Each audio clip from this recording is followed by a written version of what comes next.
take way better pictures. They do. Yes, it's not promo. All right.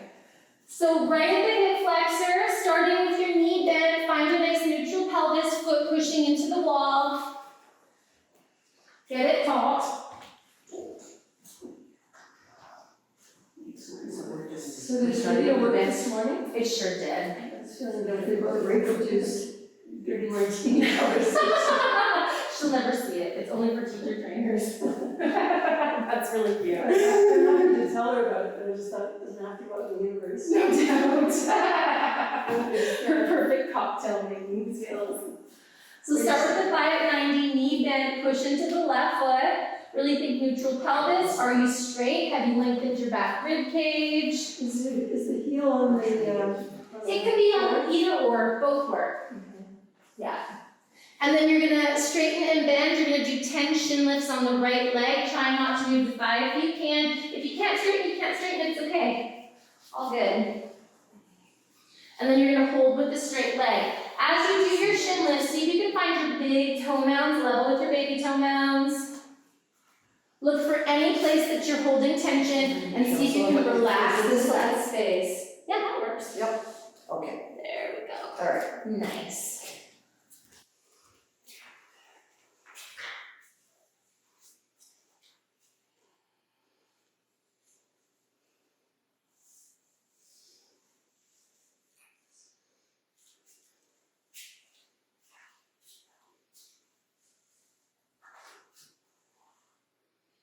Visualize digging both heels into an imaginary wall. Visualize mini bends in both knees. Think hip flexor moving towards butt. Think outer, thicker thigh moving towards the wall. Bring those arms out like a T. And then you're gonna have to wear it. Here, on the mat, you can snuggle her innocent. There you go. And then bring it into a twist. So palms facing up and the elbows, find your airplane arms, find your fingers, find your wrists. And straight leg or bent leg, we are going to twist to the left, nice and slow. The foot is going to rotate as well. It's a twist, not like the intense leg stretch where we're going for the IT band. So the foot's going to be on the floor and the foot's going to twist as well. So eventually we're going to roll over onto the outer hip and we're going to keep the shoulders down.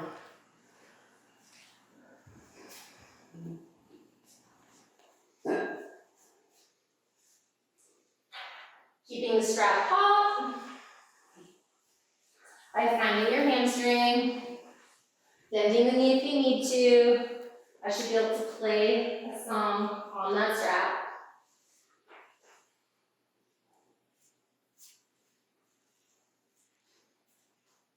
Really find your ribs, really thinking about your cross-referencing. Let's go 5 more breaths here.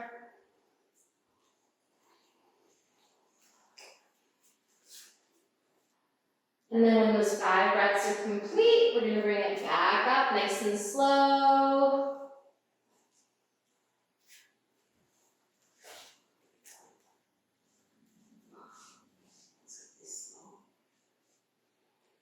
And then we're going to bend that knee. We're going to find half under mover on that side, interlacing our finger over the shin. If you can pull it in, if you can't, go behind the thigh. Point and flex 5 times, 5 circles one way, 5 circles the other way. If you can't pull it in, you can always bend that left knee. But keep that action of the hip moving in the direction that the strap wants it to go. And then flex, curl, point, and flip.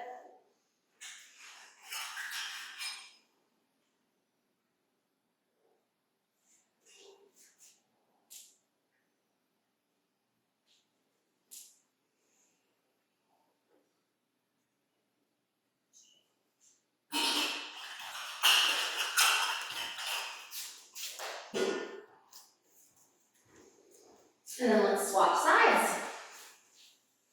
So other foot in the strap, other thigh in the strap. Start with your thigh at 90, knee bent.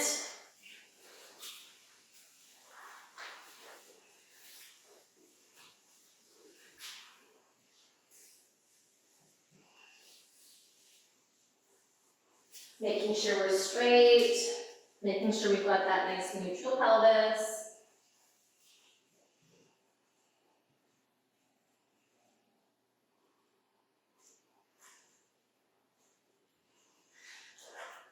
And then we're gonna do tension lifts, trying to keep the wrinkles out of the ankles, trying to keep the action in the foot. Arms to the T is a nice option. See if you can find twisting arms. And all your fingertips. Lift up into me, push up. There you go, you feel that difference? Yeah. There we go. Lift up into me. There we go, root the elbow, lift with your fingers. There we go, and then pull the elbow away. Nice. And push into the fingers. Nice. And wrist to the floor and lift the fingers. There we go. Now root the elbow and slide. Nice. And then once you've done your 10, open it up. Breathe in. Bend as much as you need to bend. And then we're going to take it into the twist. Going right eventually onto the baby toe edge of that right foot. Arms are like a T, shoulders stay down. Reaching the elbows away from the armpits. Armpits up is an easier twist because it externally rotates the shoulders, which makes it easier for the upper back to rotate.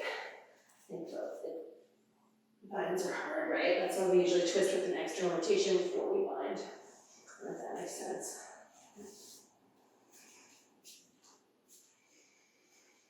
Breathing.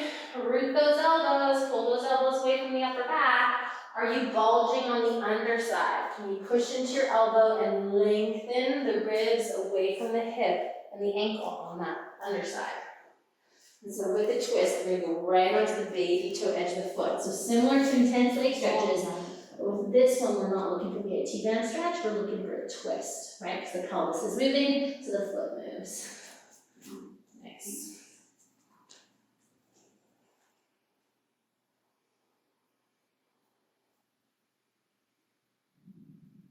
Let's go 5 more breaths on this side, and then we're going to bring it up.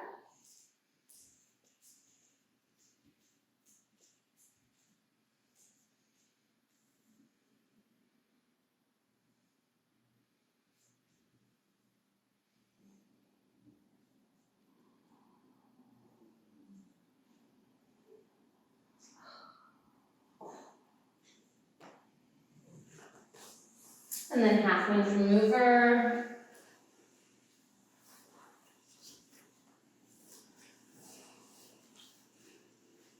Big, beautiful breaths.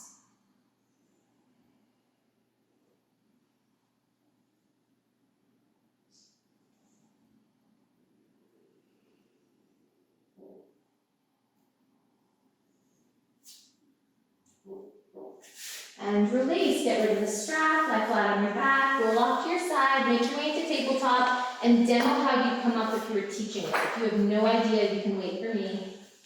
But if you're teaching someone how to get up from the floor, go through the actions.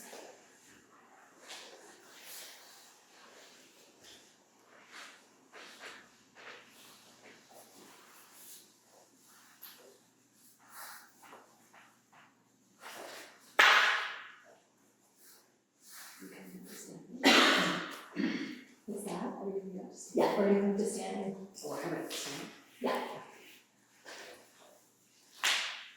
So tabletop position, hands come to knees, lift the knees. Pull your belly in really solid, so you're protecting your back. You bring your hands back to your feet, you lift your butt. You press your feet very firmly into the floor. You make sure your feet are at least a hip distance apart, and then your knees remain bent. Hands on the thighs, pull your belly in like crazy, and you can either come up with a nice straight back, or you can come up just one vertebra at a time. That's a good thing to memorize. Super important. So if someone couldn't come up like that, how would they come up?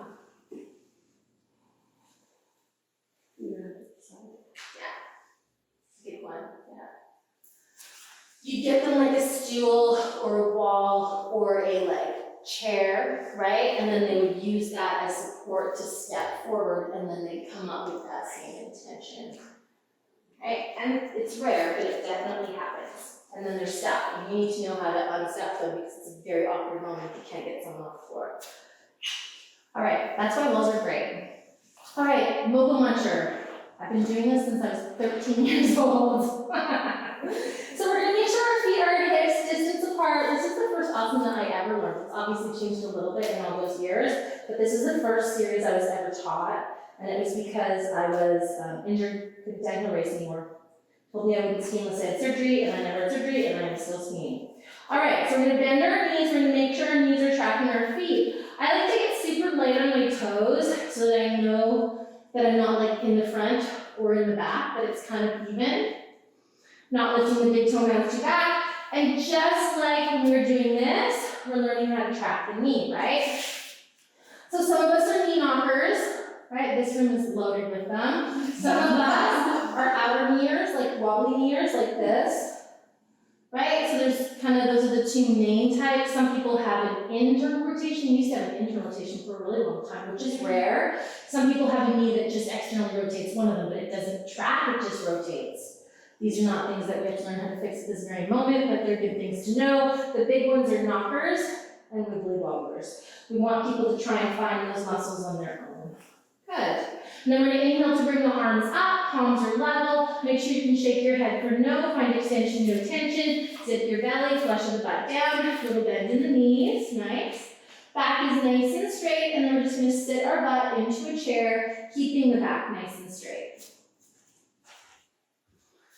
So first stage is always straight back. A lot of people want to do this because it's easier, and we totally get a tight Achilles, right? A very, very common injury with older people, especially athletes. And when I say older, I mean 30, 40, not 20. Achilles injuries are huge, and they're a real pain in the butt to fix. Usually takes a year. Think inner heels dropping the block, outer heels squeezing the block. So you want to think outer thighs in, Chris, perfect. And then just sitting a little deeper with that nice straight spine. Zipping those bellies, think lumbar curve. And then from a straight spine, you can sit deeper, bringing your hip flexors back, really moving the hip flexors back so you're trying to keep these shins almost straight. So instead of the knees coming forward over the toes, we want to try and keep those knees back by really moving the hip flexors back. Nice. And then we're going to push down into the feet. We're going to come back through straight back with bent knees. We're going to come all the way up. We're going to inhale to bring those arms up. Pinky wrist and thumb wrist equal distance from the mat. Lift, lift, lift. Zip your belly, drop your toes, and then really slowly lift your heels straight up. Think of a mini bend in your knees. Zip the belly, flush the butt down. Keep on breathing. And obviously there's a million variations. You've seen me drop and lift, drop and lift, drop and lift. We've done them like this, we've done them like this, we do it with the sticks. So many options. So let's see if we can level up the palms. Nice, and let's see if we can get away from that. Yeah. Nice, hey? That's better. There we go. So let's find these creases just a little, yeah. Yeah. And like your knees, you're gonna have to probably do this for a while.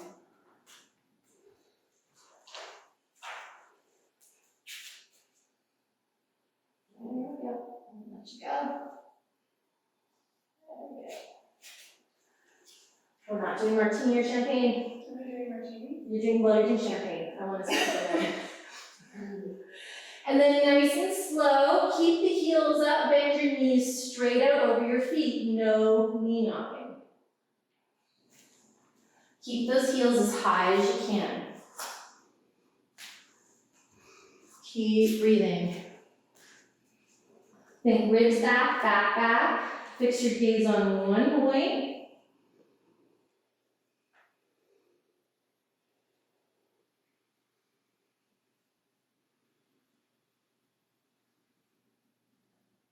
And then let's see if we can come all the way up. Let's see if we can drop the heels down. Big inhale. Slowly bring those arms down. Nice. Hands on the hips. And just do a couple hip circles here. So with a little bit of a bend in the knee, it's nice. A little bit of a straighter leg, it's a little more of a stretch. So if someone's knees are sensitive, a real big bend in the knee is nice. Change direction with your circles.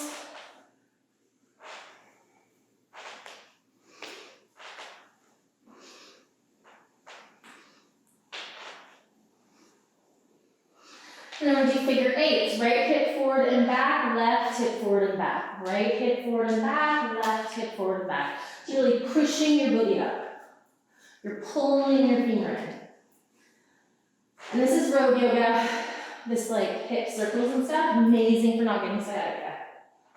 And we're driving. And then we're gonna go left hip forward and back, right hip forward and back. Left hip forward and back, right hip forward and back.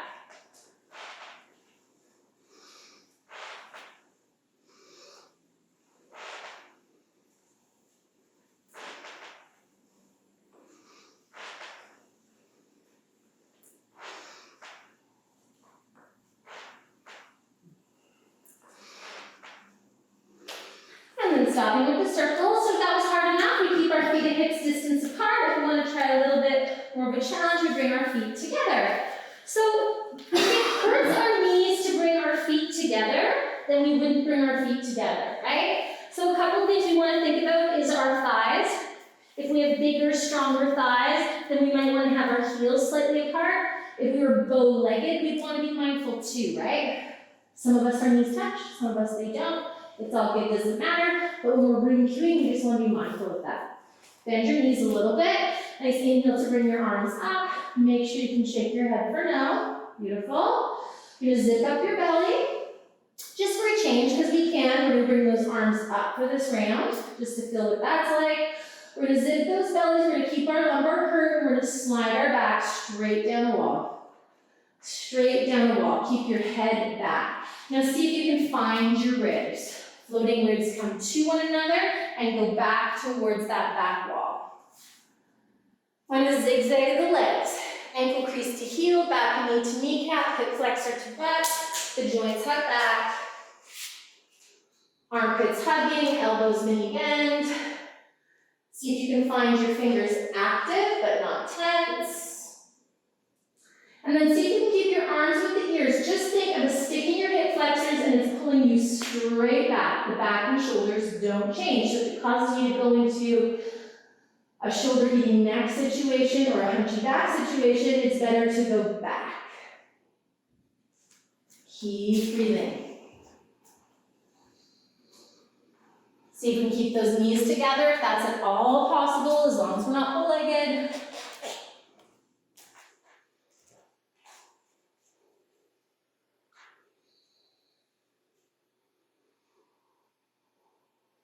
Let's go 5 more breaths.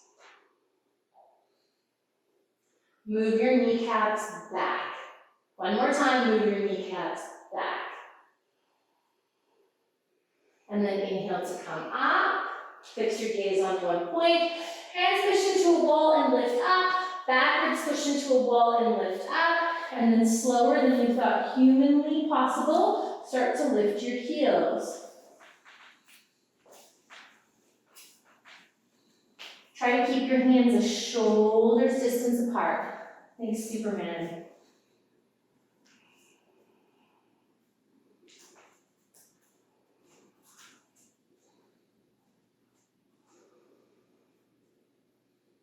Find your thumb wrist and your pinky wrist equal distance from the top of the mat.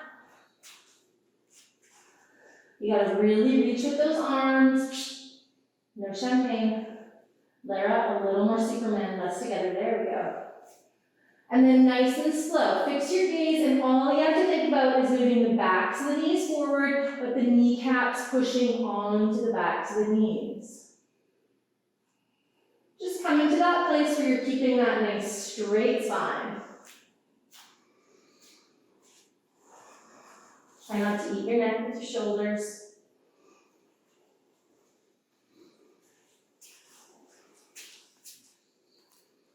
Let's go 5 more breaths here. Heels are still as high as they can be.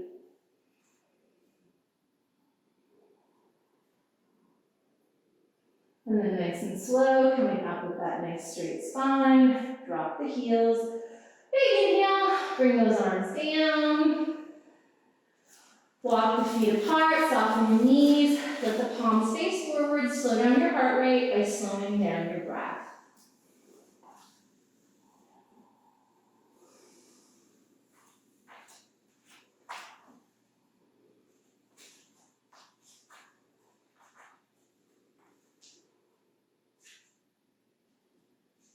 Continuously focusing on your body from the inside. Focus on the space within your skin.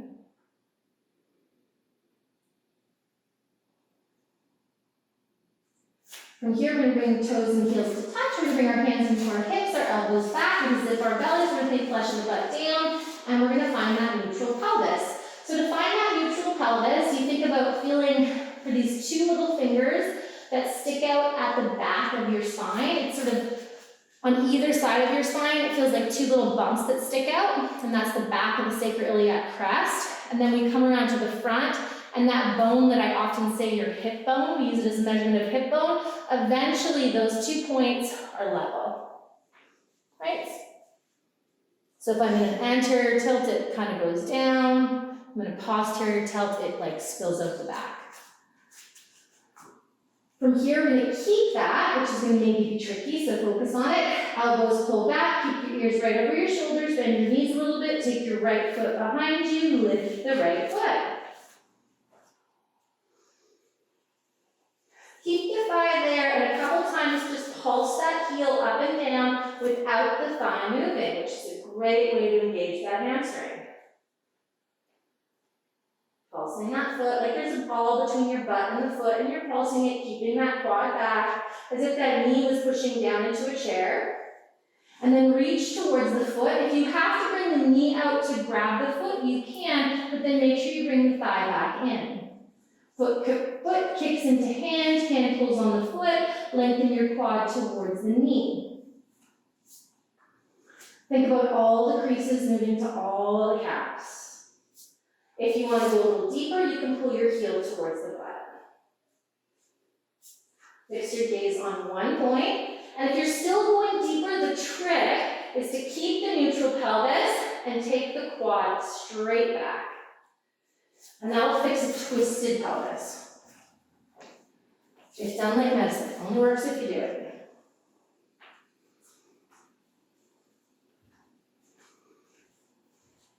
Little bend in that left knee.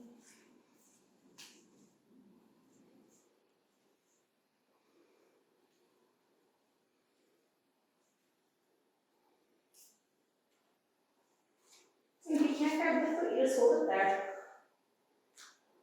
Let's go 5 more breaths.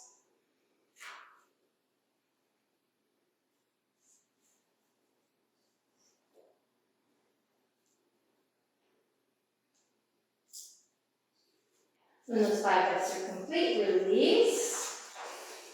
Bend your knees, left foot comes back, fixing your gaze. Really feel that level pelvis by zipping, drawing down, lift the foot, keep the foot nice and active, and just pulse it a little bit. Really make an effort not to move the quad. It's like your foot touches a wall behind you, and then it just kind of goes up and down without the quad moving. Elbows pull in, shoulders back, armpits level. Lift the foot up, see if you can take the foot with the hand. Foot remains nice and active. You kick the foot into the hand. You make sure if you've gone out that you allow yourself to bring that knee back in to at least a hip's distance apart. Then eventually, when you think about the tug of war of the joints, you can pull the heel towards the butt. You really zip the belly, and then you take that quad back. Try not to lean forward, but just taking the quad behind you.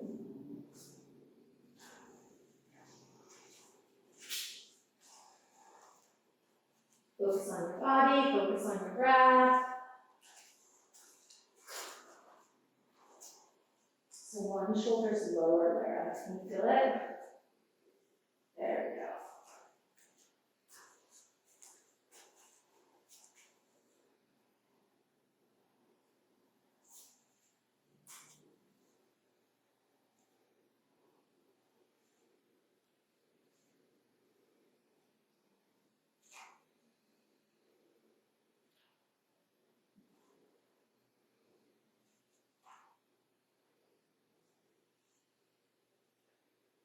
Let's go 5 more breaths.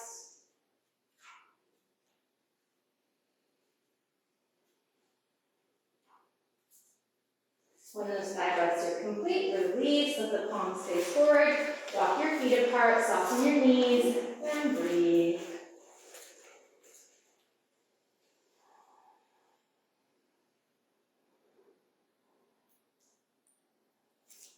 And when you're ready, we're going to take our strap, which already has a perfect measure because we didn't mess with it. We're going to put it over the sole of the left foot, around the right hip flexor, and we're going to bring that thigh up. Shoulders back, heart center lifts.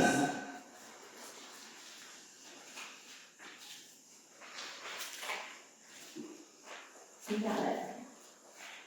If it's super tricky, you put your back on the wall, which is also really good work. What part of the foot should it be at? I like it right in the middle of the arch. But I guess the measure would be where you had it last time. If you were doing like a Barbie foot. And then lift your hamstring up, root your hip flexor down, hips are equal distance from the top of the mat. You can hold onto your knee, you can think about pulling your knee in. Fix your gaze on one point. Maybe your hand comes to your hip, maybe you can take the big toe in yogi grip, and maybe you can start to kick that foot out as you start to lift and lengthen the chest. Maybe not. Everybody's breathing.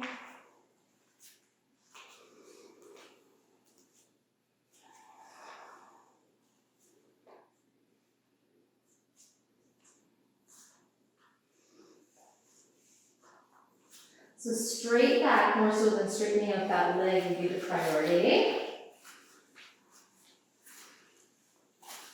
Get that lift in the chest, press into your foot, see if you can let go and hold. Get that butt down and release, other side.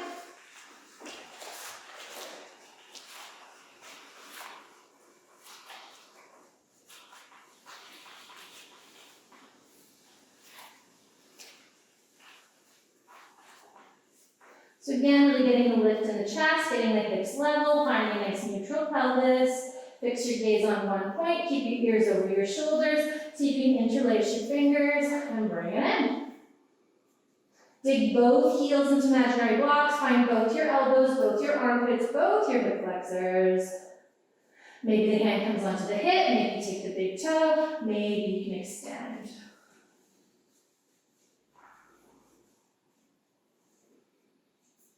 Interesting, okay? Yeah, changes the balance. We cheat. It's not, it's a learning technique, right? It's not bad. Sometimes it's good to just let it rip, right? But sometimes it's good to find stability.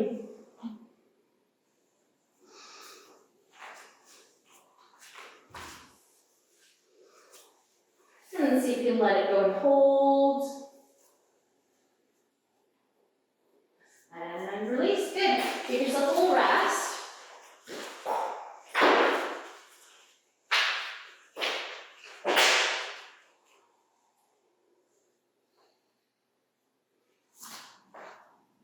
It's so nice when I don't have to pick every single cue, I'm sure you can imagine. I get so, not that I'm bored of it, but you know what I mean, sometimes it's nice to focus on other things than the same things. All right, so let's do a twist. So left foot stands on the strap, right foot comes over. So again, we've learned twisting, we want to keep that neutral pelvis, so we're either doing it with a bent knee, right? Or we're going to do it with a straight leg, but not anything in between, aka bent knee or straight leg are your two options. So you're either grabbing your knee or you're grabbing your baby toe edge of the foot. It's the opposite arm than the leg. So if you're grabbing the knee, it's the opposite arm. Hand on hip, nice big inhale to lift. If you're grabbing the foot, it's the baby toe edge of the foot. Lift and lengthen, even out your side, sit your butt into a chair, right arm comes behind you. Think about the right ribs rooting back, left ribs rooting forward. Maybe you can turn your gaze.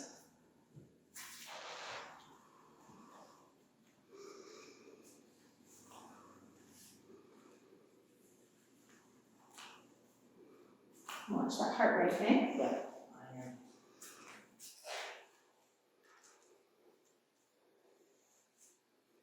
Bend the front knee. Let's go 5 more breaths here.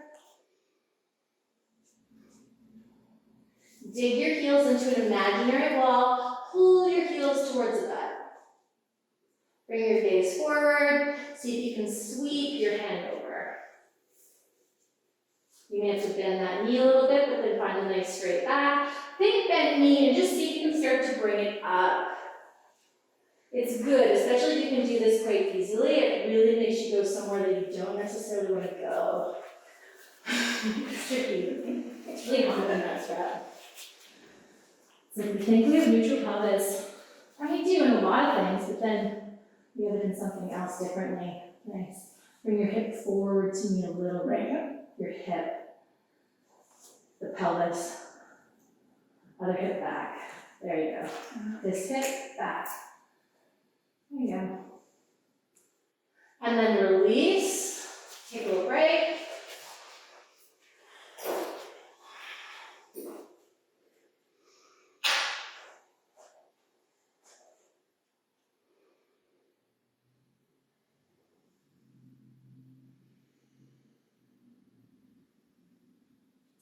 Other side. So bent leg or straight leg, nothing in between. Grab the baby toe edge of the foot. Find your hands on your pelvis, nice straight back. Find a twist. I always find if I look slightly down, it's a lot easier for me to twist my gaze.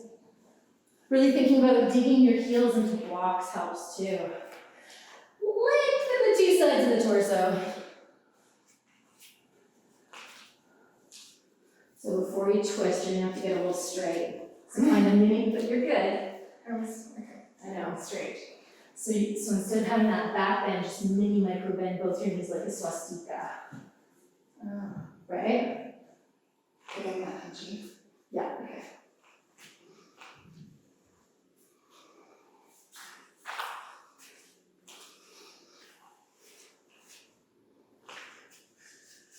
Let's go 5 more breaths. And then we're going to sweep it around. We're going to take the foot in both hands, little bend in the knees, and reach with the elbows. So again, finding that breath. You could do a cross on the knee too, right? It's a really nice one.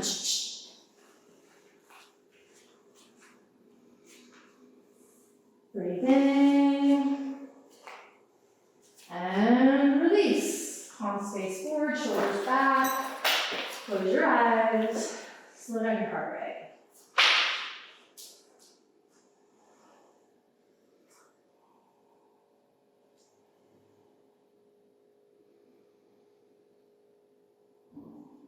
So that's what we call yoga resistance training. It builds strength, it builds awareness. So let's use it. Toes and heels touching, hands on the hips, fix your gaze, shoulders back. Pick up the heel of the right foot, lift that right leg. I like to go for the baby toe edge of the foot. You can take the big toe if you like, and just stay here. Obviously, if you can't grab the foot, you're gonna think about grabbing the knee. You could even go behind the knee. But let's everybody find the lift in the chest and a nice straight back. Now find that right hip flexor and use your imagination and work that right hip flexor towards your left ankle. And then pull that left ankle away. And then kick through that foot, straight out.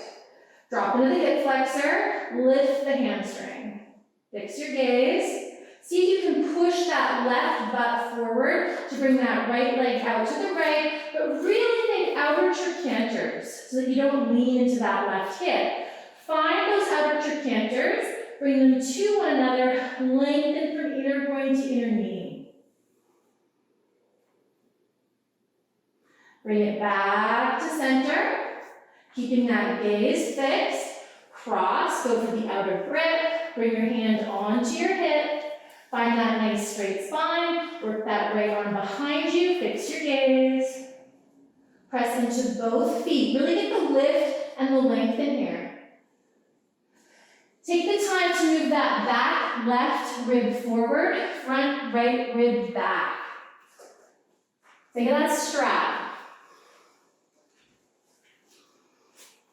What a difference a strap makes.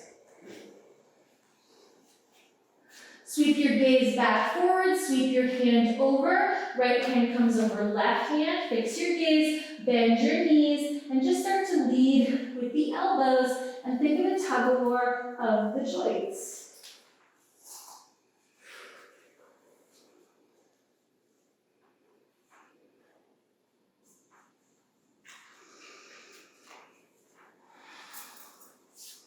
Or wherever you are in between.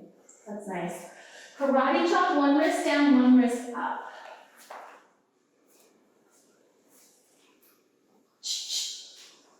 Fronts of wrists to backs of wrists, and release.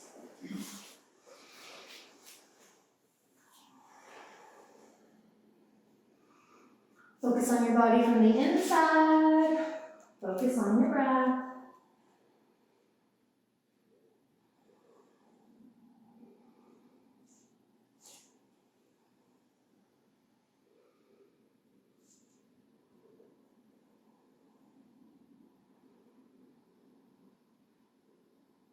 Bend your knees, hands on hips, left foot comes out, taking the knee or the baby toe of the foot or the back of the knee, dig your heel into imaginary block, dig your butt into imaginary block, lift the back of the knee into imaginary block. Find those creases, moving to the calves, and extend that leg. Think of that beautiful strap. Thinking of that strap, keep moving that left butt forward, because we don't want that left hip to go back. We want to keep the hip bones equal distance. We're bringing this hip forward. We're lengthening from inner groin to inner knee. All this is a triangle, look at it. Really think outer trochanter. Think of that external rotation of the buttery bit of your thighs, particularly on that left outer hip, and then slowly bring it through. Right hand is going to weave underneath left to grab the baby toe edge. Sometimes I just like to take this hand and remind myself that I have to move that thick butter down. I know I've done that alignment to everybody.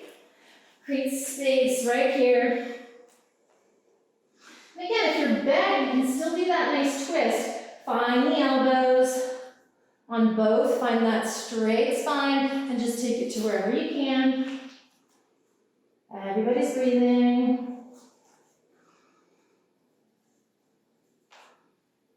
Dig your heels into imaginary walls. Pull those heels towards the butt. Gaze comes forward. Hand comes forward. Airplane, Superman, yada, yada, yada. Take the big toe edge of the foot. Fix your gaze. And then to bring it up, literally, you sort of think of the hamstring coming towards the ribs, right? But then the thigh is moving away from the ribs are moving away from the thigh, and it just kind of opens up. It's a real tug of war of the joints. With these two things, quad is pulling away from the quad, quad is pulling away from the belly. Use those elbows, use those wrists. So we're going to bend those elbows. Even if you have to bend the knee, find the elbows, find the wrists. It's a lot of wrists and elbows. So if you see all of those creases really working, you see the wrists, see that angle? See all the knuckles? See how stable that is? And then a little break.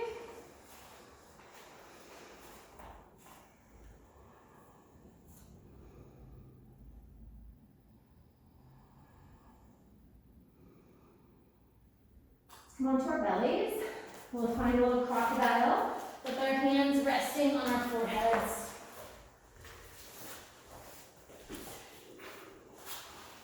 Toes point in, heels point out, and just finding those nice waves of breath up and down the spine.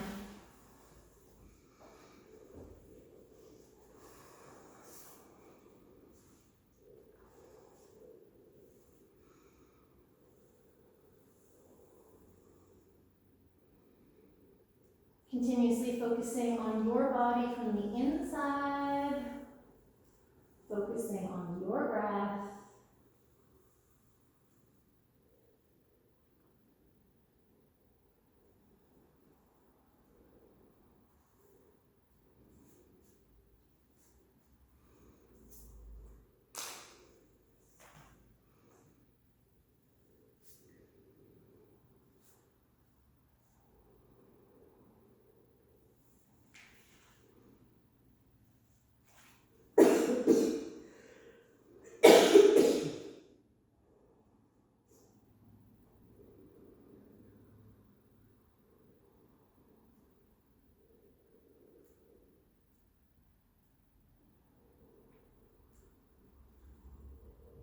Now add the mantra to your breath, exhaling out what no longer serves you and inhaling to draw in the opposite.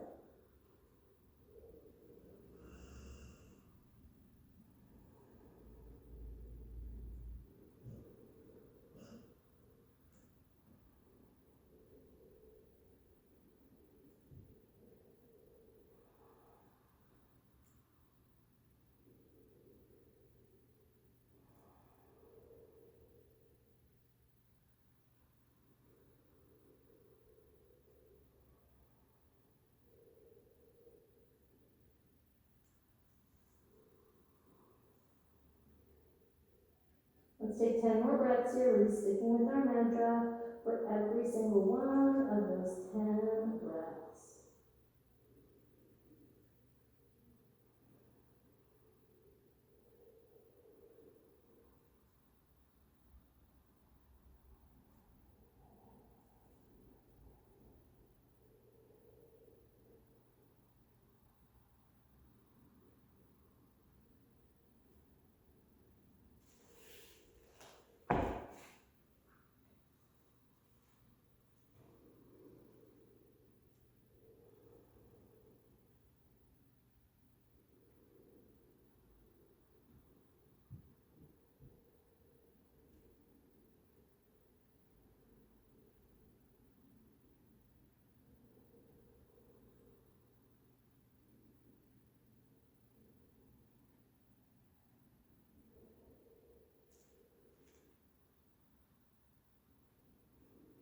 And then when those 10 breaths are complete, bring your hands out, arms are going to be a shoulder's distance apart.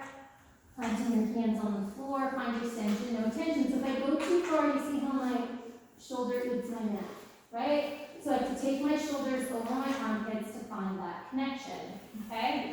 Have our elbows lifted, our armpits lifted, beautiful. Bring the arms in close enough so that you can turn your gaze if you need to. Beautiful. Lift up one leg, lengthen it back. Lift up the other leg and lengthen it back. Beautiful. Now let's imprint and arch. Imprint and arch. Imprint and arch.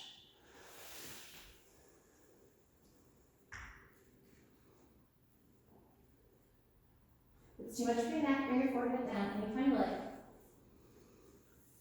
And then find neutral pelvis. Zip those bellies. Sit your right butt into a chair, sit your left butt into a chair. Sit your right butt into a chair, sit your left butt into a chair.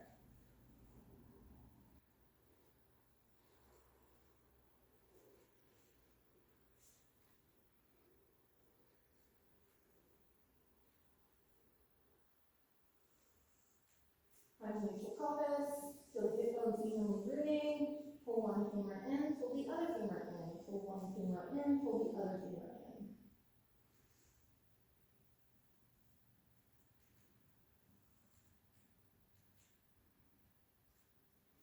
And then really ask yourself, how do you want to back bend, right? How do you want to move into your lumbar? So then find a nice neutral pelvis, feet are hips distance apart. Pinky toes are down on the floor. If they're floating a little bit, it's okay, but really make an effort to have your pinky toes down. And then I like to lift my ankles to find an upward dog foot. So feet a shoulder's distance apart is nice if you're really tight in the low back, right? But for sure, Chris, on the first one, we want our feet at hips distance apart. Yeah, get those baby toes down. Think calves to the floor. Where are your thighs going? Yeah, lift those thighs. Lift your belly, zip, zip, zip. Think floating ribs to one another. Lift the floating ribs towards the back ribs. Now visualize balloons in your back ribs and traction your pelvis and your back ribs away from one another, just like in Little Bridge. Really find that space. So let's find a little more length first. So keep your pelvis and let's move away from the pelvis. Yeah, there. You feel that thing? Yeah. So yeah, there we go. Nice. Feels good. Yeah, it's so nice to do this lengthening. Think about your armpits hugging your shoulders, shoulders hugging armpits, and then scoop the ice cream. What rotation do you think you want to back bend in? Internal or external? External. Pinch arms, right? So you got to really scoop that ice cream with your outer armpit.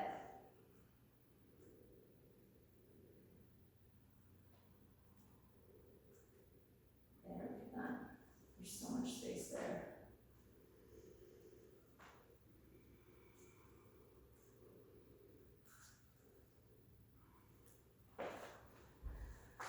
Keep the length in the spine and just drop your elbows straight down. And then what I like to think about doing as I drag my elbows back is lifting the back rib cage and sliding it away from the pelvis so that I don't dump into my lumbar. And I know that's a lot of information. So I think of someone's fingers on my back ribs, tractioning my back ribs away from my pelvis as I pull my elbows back.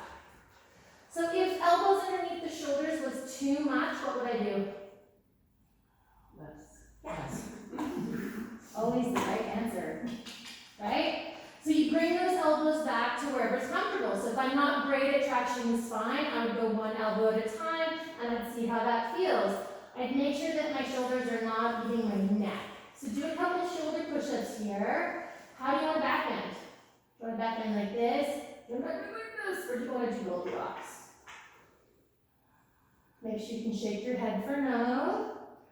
And then push into your fingers, push into your palms, and just lift the elbows straight up without changing those arms. Think of balloons in your armpits, lifting them up. Think shoulders hugging those balloons. Lift the floating ribs off the floor. And then imagine a corset is pulling those floating ribs to one another, and there are two balloons back off rope. A little less, just a little less. Yeah. Okay. Think about balloons in your back ribs and lift them up. Lengthen the back ribs away from the pelvis. Press into those feet, lift those thighs. Nice. So this is going to come through. Yeah, then we're going to still keep the ribs. It's a weird one, right? So we want to lengthen in through here, but then still lift into the ribs.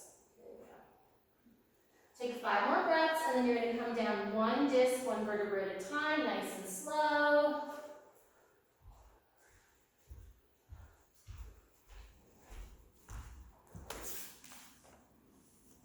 Really tractioning the armpits away from the hips, the back ribs away from the pelvis as you come down. So we're literally learning to come down one disc, one vertebra at a time by really pulling the elbows, rooting into the hands, and just really finding that space. And then into crocodile, or you can pass over your knees and take a neutral pelvis down dog.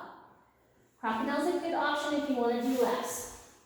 Stack the hands, find your breath. Try to keep the long dog if you can. So try not to move your hands and your feet if you can.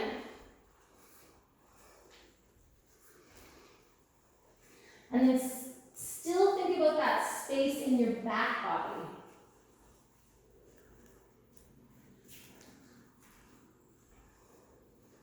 Let your head dangle. Let your armpits hug.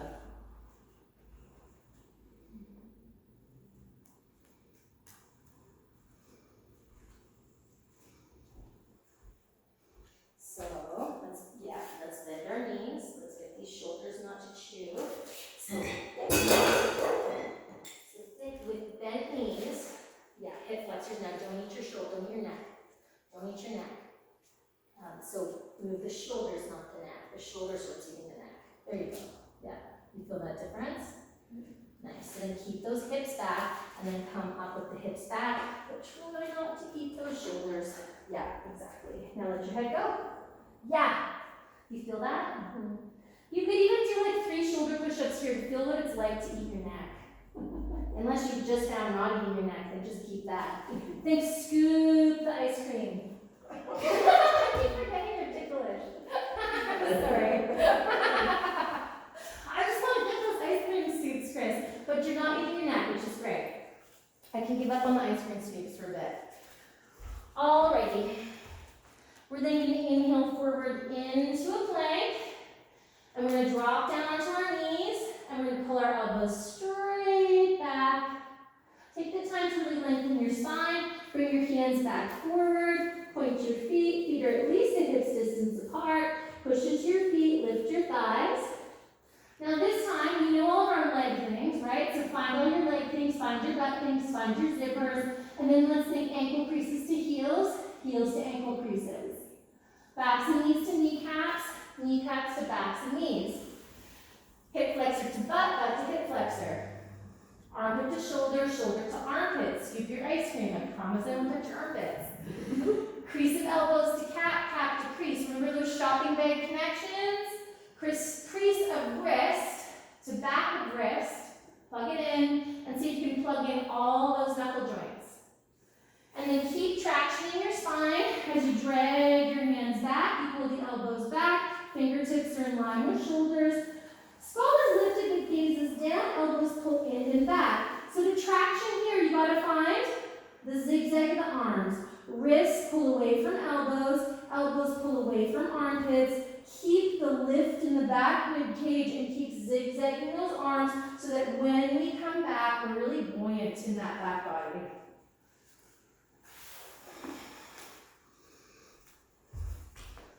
No shoulders V-necks. Bend your elbows more.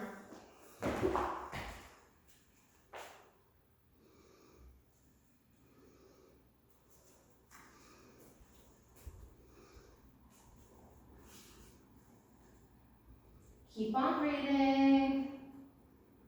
Little mini bend in the elbows or a big bend in the elbows. Fix your gaze on one point. Think shoulder heads back, armpits forward. If you want to, let's bring these hands to here. Yeah.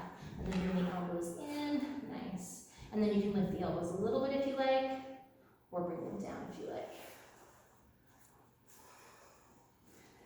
Think of externally rotating your arms. See if you can find the base of the thumb and the index. So it's an internal rotation of the lower arm. It's an external rotation of the upper arm. So the elbow can bend straight back if you wanted it to.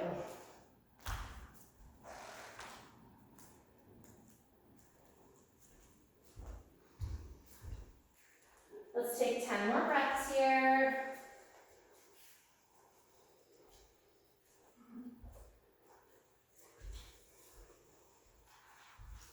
And then when those 10 breaths are complete, really come down, tractioning the spine the whole way.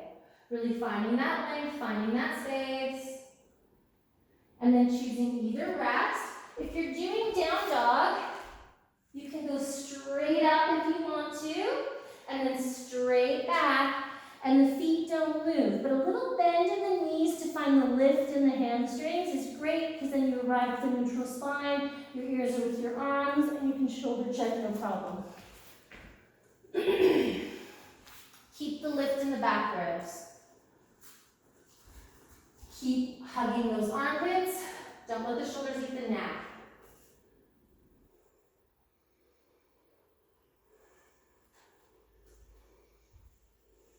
Slow down your heart rate by slowing down your breath.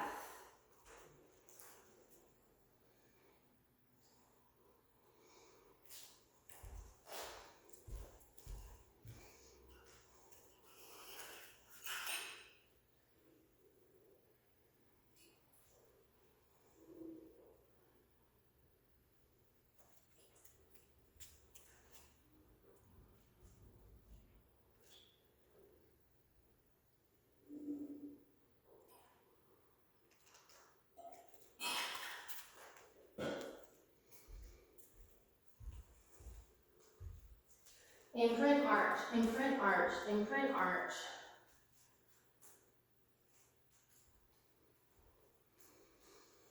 Switch your right button to a chair, switch your left button to a chair, switch your right button to a chair, switch your left button to a chair.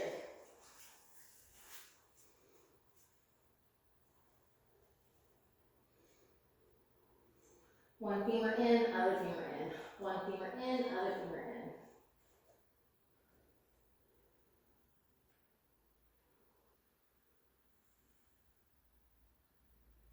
And then find your favorite dog.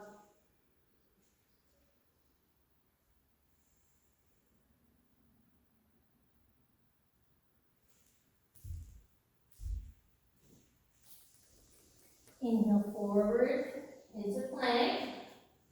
So again, we have to keep the buoyancy of the shoulders and the back rib cage. If we need to put our knees down to do so, we can. If the shoulders can stay the same and we have perfect control over our elbows, then we can come down. This time, if you want to go deeper, we're going to do fingertips in line with nipples.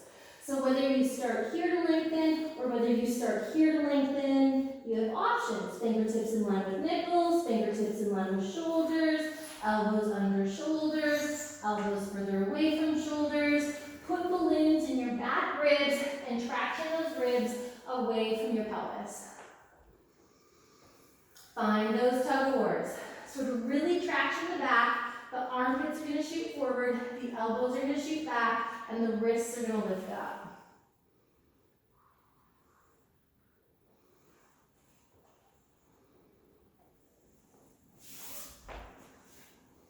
Coming up when you're ready.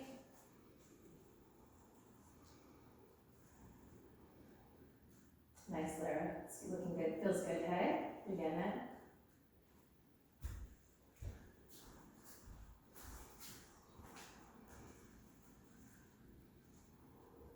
Really think flesh of butt away from low back, zip your belly.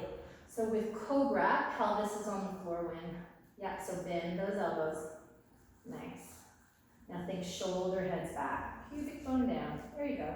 Hip bones can lift a little bit, but it's not a full pelvis lift. How much are you pushing into the hands, like upward dog, or is it mostly? How much am I pushing into my hands? Yeah, Lots. you are. Yeah. It's the opposite. I was wondering how much you're just lifting with your back. Well, both. Okay. Yeah, everything should be working just as hard as everything else. But when I do it, it's my arms that hurt, not my back. Oh yeah. Yeah. Okay. It's like, and then the down dogs, it's for shoulder stability too, right? It's a goodie. Really, really therapeutic. Let's go 10 more breaths here. See if the floating ribs can come to one another and see if you can take those floating ribs straight back. So shoulders back, ribs straight back as you lengthen the back body away from the pelvis.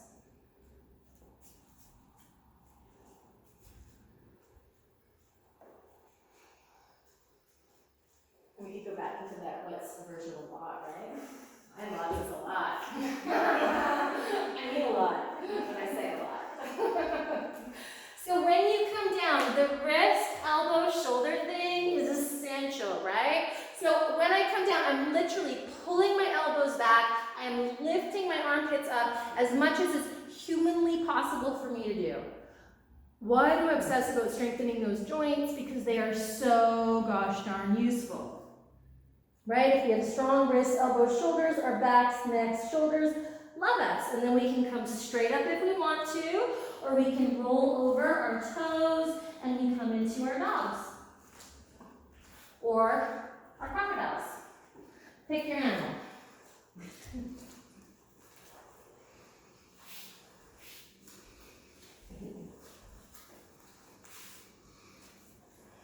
Either way, it should be restful.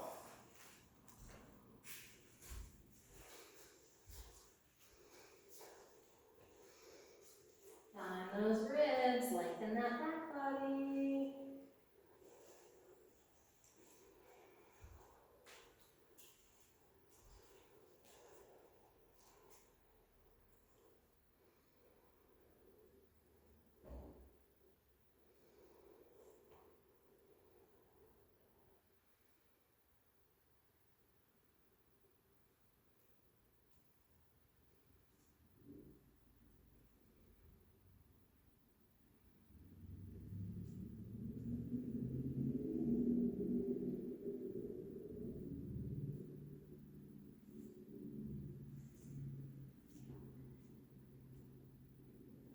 Let's take 10 more breaths here.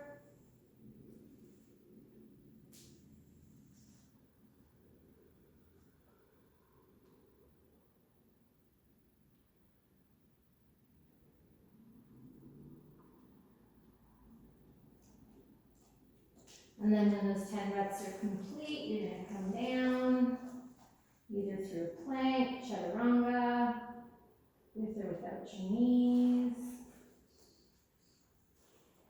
Let's take a little rest, crocodile, and then let's do one more. And if you want to do a variation, you can do a variation, but really think about the length in the back body.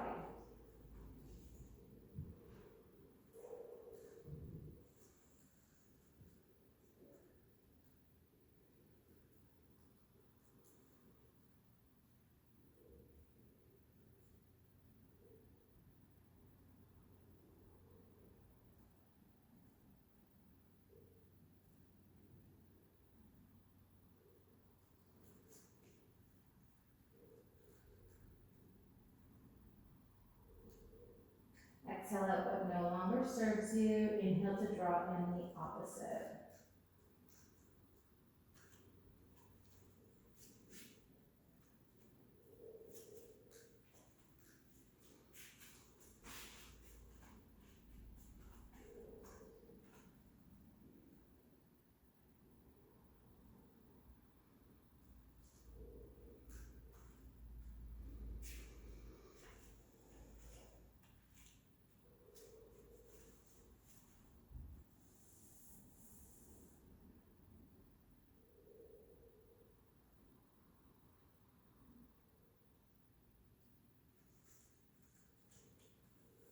And then when those 10 reps are complete, so there's two cobra variations that I'm thinking of.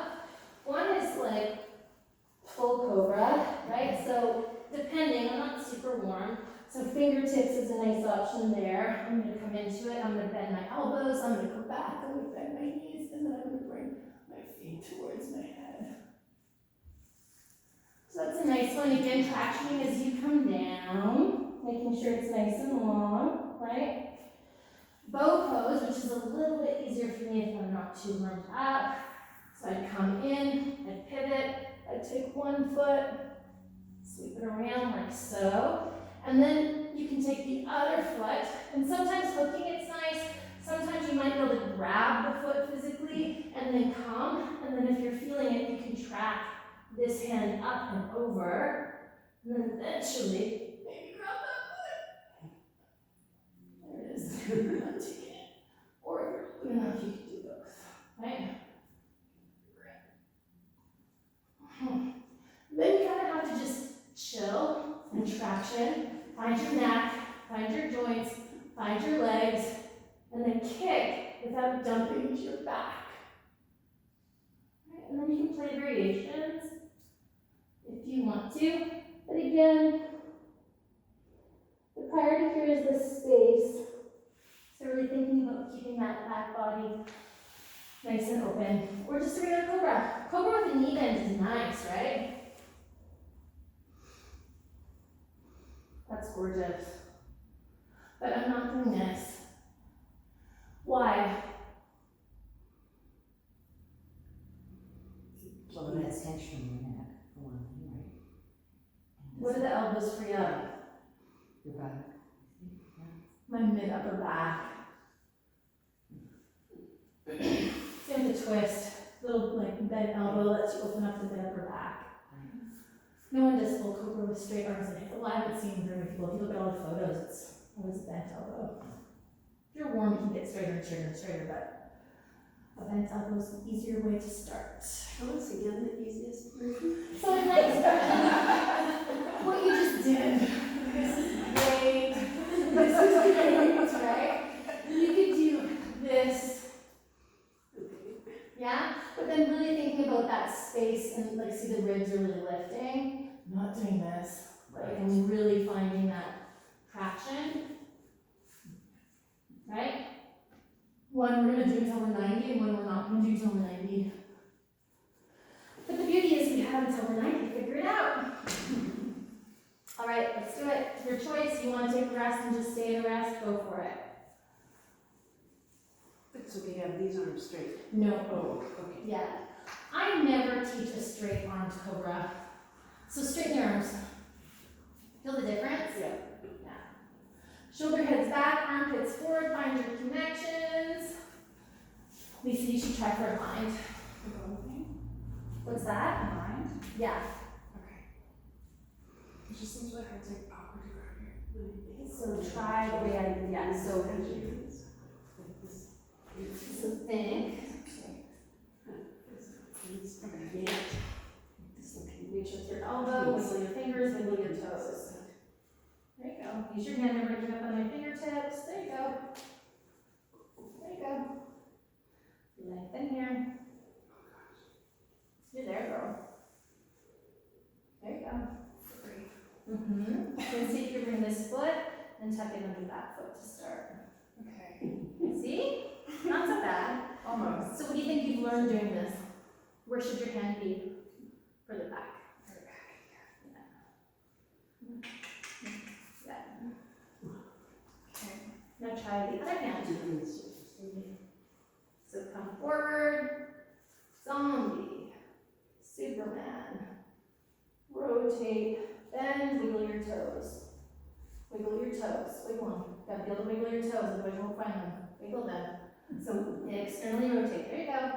Then from now, hook this foot under that foot. Nice. Then find your ribs. See, look, you're so close.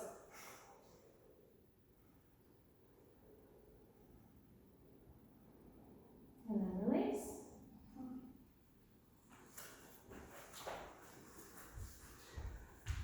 All right. So Michelle, I'm not gonna do it today, but I just wondered, is it an option to do one leg at a time with that bow pose? Like you do one leg and then the other? Yeah, and we do bow pose. You could do bow pose too, right? If Right. you wanted to. It's just we're working cobra right now. Right, okay, Yeah. so, okay. Well, it's kind of a combo. That is Yeah. bow pose. Yeah. So you Yeah. could do one leg then the other, right? That's enough. Or you don't- I don't do one at a time. You No. don't? I mean, No? I do frog pose. Let's see, oh, okay.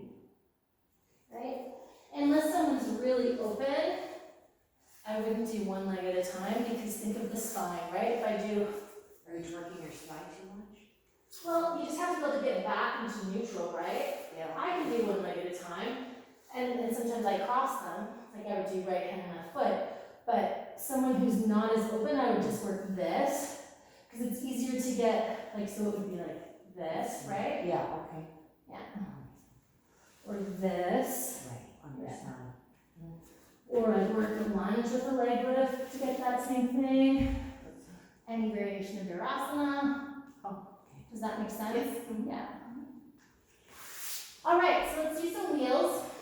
Let's take our mats to the wall. When we're done, take your time. Is it okay to do one more or no? Yeah, you can do one more. That's fine. Yeah. We'll give you a minute. No one minds resting.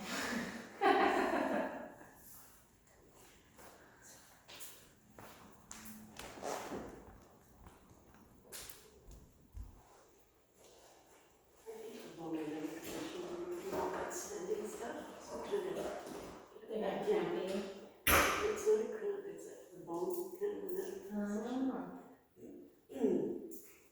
Legs up the wall is probably a good option.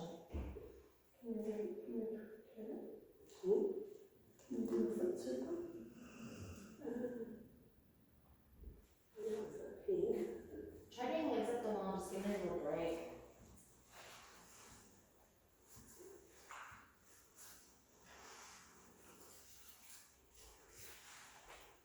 So see if you can kind of lift the thighs and come forward.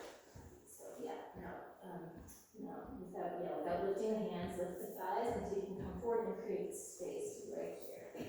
Yeah, so then instead of lifting, lift your ribs. There you go. Lengthen these ribs. Yeah. So instead of just kicking up with the arms, I want you to pull your elbows and your knees away from one another. More like that? Yeah. So like think elbows coming to my hands. Yeah. But then lengthen here. Nice. What's the best way to get out? Like I usually do this. Yeah, I usually do one hand float, other hand float. Beautiful. I haven't really done that one too much, so I wasn't sure. Yeah. That's usually what I do. Yeah. So wow. I find that one really hard. Oh. That full boat. Yeah. Yeah. It's good for digestion. It's hard to keep the length, right? It's super hard to keep the length. Oh, it's really overnight, correct? Yeah. Mm-hmm. Backbends for people with osteoporosis. Mhm. Do you not do it at all? I do little bridge. That's it. Yeah. Nothing like, no cobra or anything like that. Like elbows, yes, not a lot of cobra. Maybe like an elbow hand lift if I know them really, really well. Right? And they gotta really be able to find their space in their neck and stuff like that. And I mean, I just figure I do a lot of supported stuff with their backs on the floor, necks on the floor. Lots of different variations of bolsters and things like that. Yeah. I'm cautious, you know, because you can get so many benefits from a supported back on the floor back bend. Well, I like to wonder how many people have it and don't actually know. Do you just go based off like pain? I go based on body awareness and pain. Yeah, so like I'm really cautious about who I teach wheels and things like that too, and I check things like wrists, because that rotation on the wrist is really intense, right? So pinky fingers is at the wall is really nice. Most people can't come up. That's the thing, right? Like if they don't have the bone density or the strength, they're not gonna come up in the first place. The odd person, right? Yeah. But it should give them pain if they're a no-go, if they've never had an I've issue. had a few people with osteoporosis and then they've said like they're not allowed to do any back bends. Like they're gonna just usually say like nothing. I'm definitely a big fan of little bridge and little bridge with straight legs and the double bolster or just a single bolster going straight legs, if you know the more simple back bends, so important. Yeah. And like I've had people with, you know, advanced osteoarthritis and osteoporosis who have been like really well received by their physios and by their doctors because like they say they're able to practice, you know what I mean? Like it's been a big help, let's put it that way. But like anything, you have to do it, right? All right, so if you're done with back bends, legs up the wall is awesome, right? Always a great option. We're only gonna do about 10-15 minutes more. We'll see. So you can also do a little bridge with the leg lift, which is a great option once you get sick of legs up the wall, okay? So we're gonna have our heads at the wall, we're gonna have our pinky fingers at the wall, we're gonna find the external rotation, and we're gonna think about taking the elbows to the wall. So first round, fingers at the wall. Use blocks. 4. You? Yeah, totally. If you wanna do it, you gotta end your. How does it feel? It's just sat down. Yeah, give it a minute, just let it all release. I'm not sure it's gonna release, sometimes it needs to be released. Yeah, adjusted. So you can count your shoulders.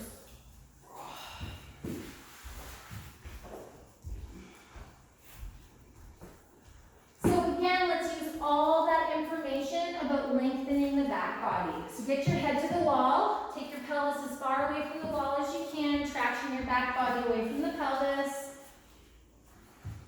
So how would, no, you don't, you know. Yeah, but, let's do a little bridge. Yeah, and start with just a regular little bridge, and then we're gonna do little bridges with the leg lift. Second round. Okay. Yeah? So little bridge without blocks, right? With, well, yeah, do the first one without, do the then second with- one with the leg okay. lift. Let's do that, because we're gonna be here a little while. All right, so reach the elbows away from the armpits, armpits away from the elbows. Move the hip flexors to the butt, back to the kneecaps, ankles to heels. How wide should your feet be when? Shh. When? Nice job, Chris. When?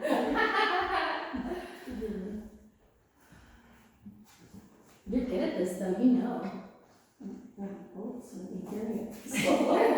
I was teased for 652 million times. Reach with the elbows, find the creases of the fingers. Now, one of the tricks is the crease of the wrist towards the cap of the wrist. See if you can find that lift. Hug your armpits and lift them up off the floor. And then when you're ready, see if you can find these ribs here. And when we're ready, if we're not used to coming up, so you're gonna wait for me, you're gonna do exactly. Okay. You're good. You're gonna do this too. Yeah, do that too. And I'll help you with that in a jiff. But let's make sure this is happening first. Shoulder heads down, and then come up. If you need a spot, tell me. And then come up when you're ready. Can you say the wrist one again, please? Yeah, lift your wrist crease up away from the floor like this. So good. It's so hard to find, Laura, but you're gonna find it. It's so easy to find. You're keeping it. So easy to find, I should say. It's so easy to find.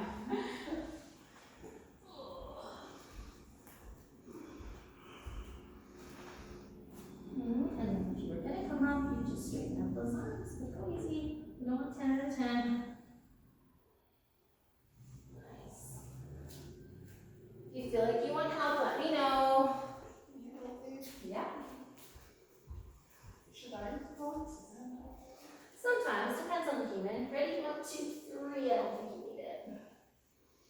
Now see if you can externally rotate your arms to bring your elbows in. And then think about straightening those arms, tuck your chin, bring it down.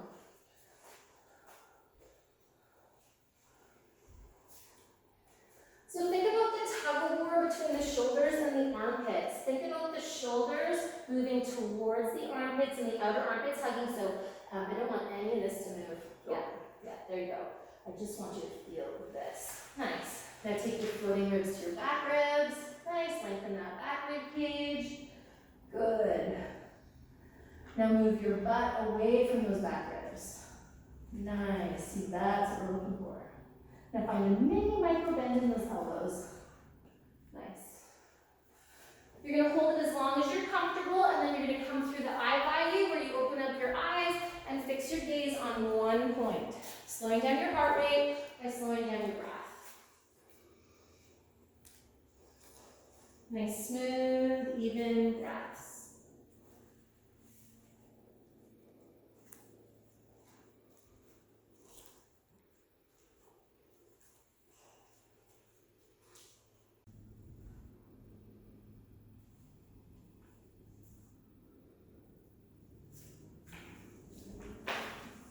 So, do you want me to show you?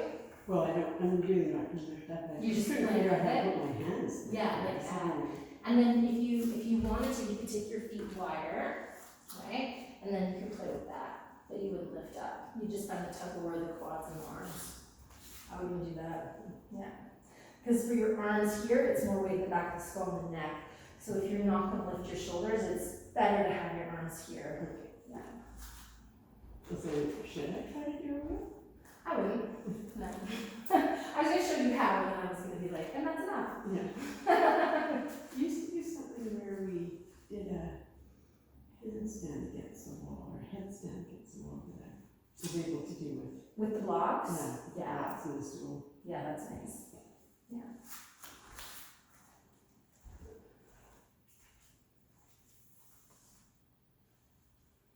And then slowly, with control, we're going to blink our eyes.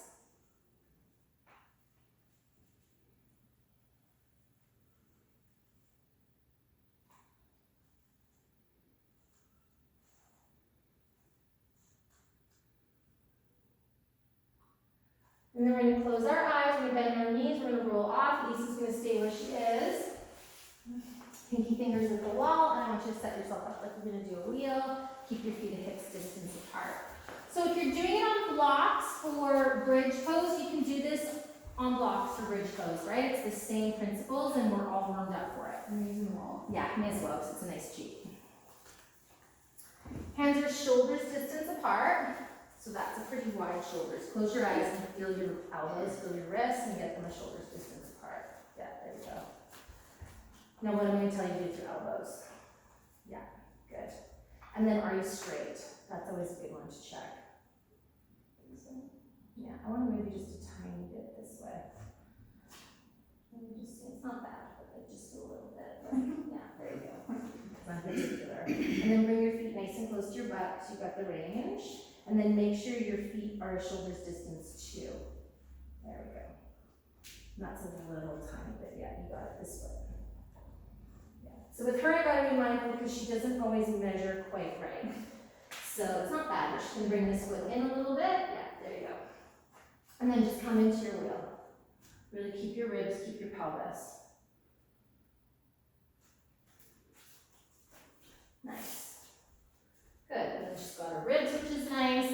She's going to do a little bit less, so she's going to come down a little bit, and she's going to think about her shoulders hugging her armpits hugging her shoulders. She's going to find her ribs, and then she's going to lift her shoulders up a little bit. Nice, trying to straighten out her arms.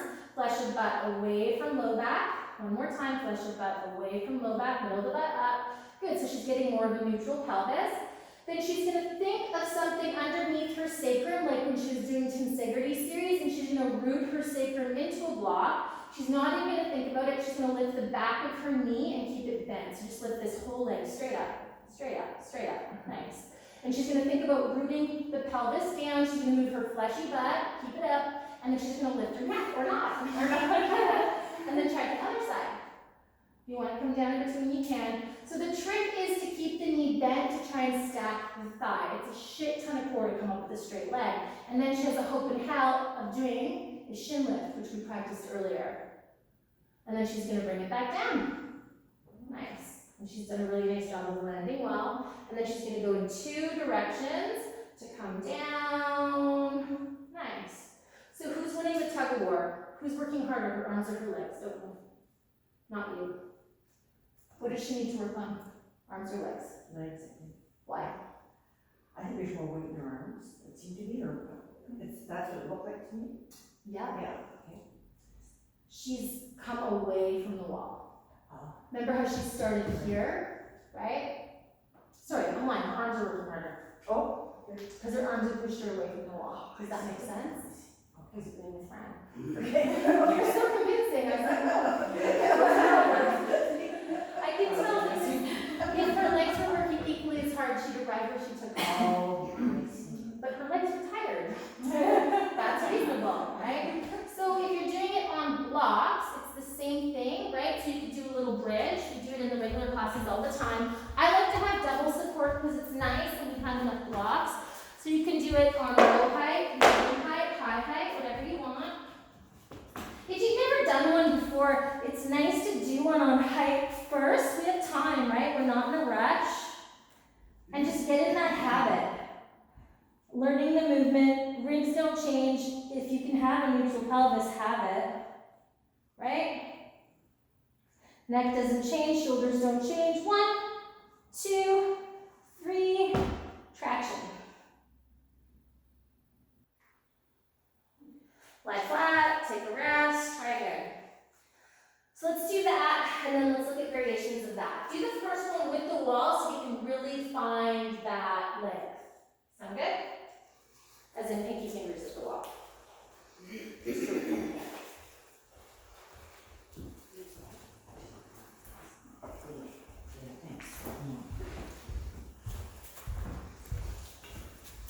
so what variation am I doing, the bridge? Yeah, you can do the bridge with the blocks and the lift. Only straighten the Okay. Oh, like blocks under the pelvis? Right. with the leg lift if it feels appropriate. Got it.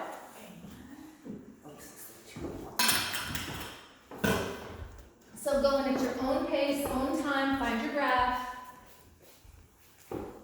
The beauty of yoga is as you get older, you get better at it.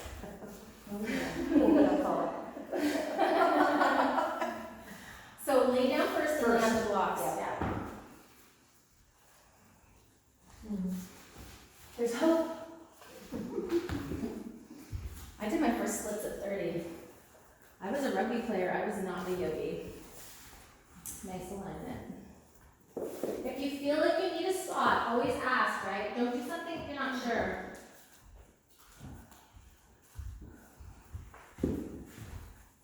Really find that space, nice, Lara. Traction, traction, traction. Find the ribs. Outer thighs squeezing in. And sometimes we just think about it, right? So think about coming down just a wee bit to find the ribs, nice. Think about rooting on the pelvis. Yeah, so it's almost like you push down into my hand like when you're doing core, yes. Now use that hip flexor strength to lift the back of the knee if you fancy. If you don't, just think about it.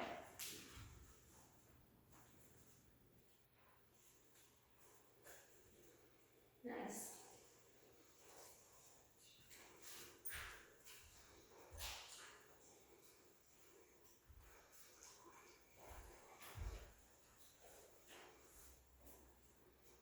Michelle, can I do the next one on the elbows, or are you gonna like show? Elbows, yeah. Are you gonna show, or do we just? I'm gonna show, do one of these without the wall first. Okay, sound good?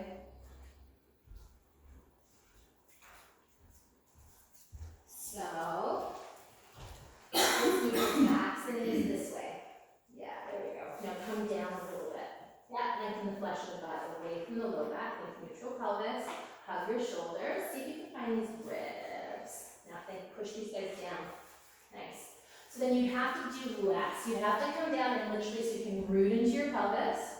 Find the hip flexors and then maybe one foot comes up or maybe you think about one foot coming up. The Like this, yeah, there you go. There you go. Nice. Nice. And then maybe this calf lifts. And then the calf lowers, and then it comes down. And if you've got one side in you, you can. If you need to come down, there you go, girl. Lift the back of the knee. Yep. Nice. There you go. Beautiful. Then when you come down, refine these. These are your secret. Lots more since like, are you serious?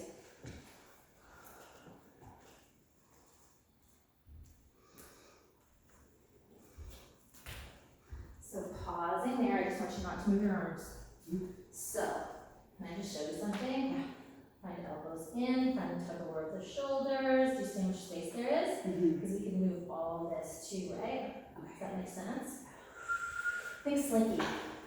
Okay, there's so much that you can go into there, which is amazing. Very blessed. All right, so we're gonna look at elbows. Who wants to demo? Here, you can demo. Let's come look at wind. So you can get off the bus at any point. You can stay doing what you're doing. You can do legs up the wall. You can do whatever you want. So come into your wheel first. Feet are still going to be a shoulder's distance apart.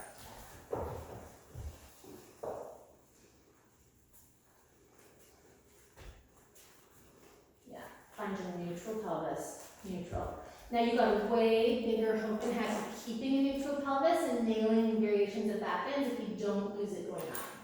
Right? So feel that lumbar, you know what it feels like, trying to keep it. Even if it's just energetic, even just the muscles. Nice. So does she use her legs and her arms more? Like, no, the arms. There, coming up, but now we can find it more even. Yeah. Nice, she's gonna find her ribs. She's gonna think headstand, she's gonna find the crown of her head because she knows where that is. It's further back than she usually thinks, and she's gonna come onto the crown of her head like a perfect triangle. Yeah, there you go. So that basically the measurement is a perfect triangle. Okay, and she's gonna find her ribs, she's gonna find her feet. Nice.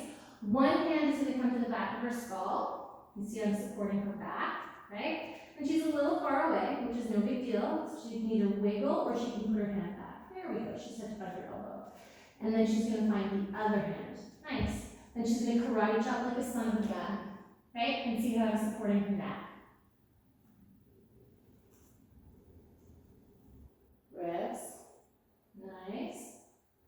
Push into your wrist like you can almost lift your head off the floor. This is so good for your neck if it's good for your neck, right? It's an appropriate pose for you. This one totally works on now. It's amazing. Second I remember before I started doing it. Yeah. And then see the neutral pelvis because she kept it the whole time. Oh, so she could probably do like this, but I'm not gonna make her. And then one hand comes, right? She finds it, other hand comes, she comes up, she looks at the sky. Yeah.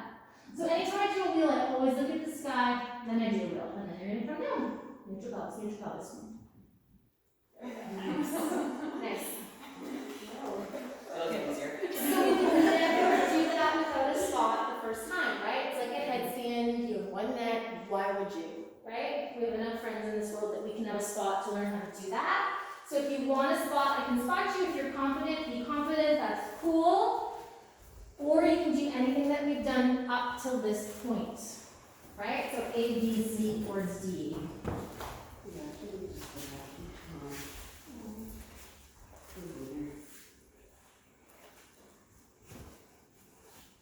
Pinky fingers at the wall, elbows to the wall, come up. So Lyra, do one without the wall and then go do the elbows to the wall. Does that make sense? You didn't do one like this without the wall, did you? I did, yeah. Okay, never mind. Do you want me to, what should I start with? Start with then do elbows with the wall if you already did Ergo without the wall. Okay. Okay, got it. We're getting there. We're almost done with them, I promise. So let's go, because it's a new variation, go a little wider with your feet. Yeah, shoulders distance.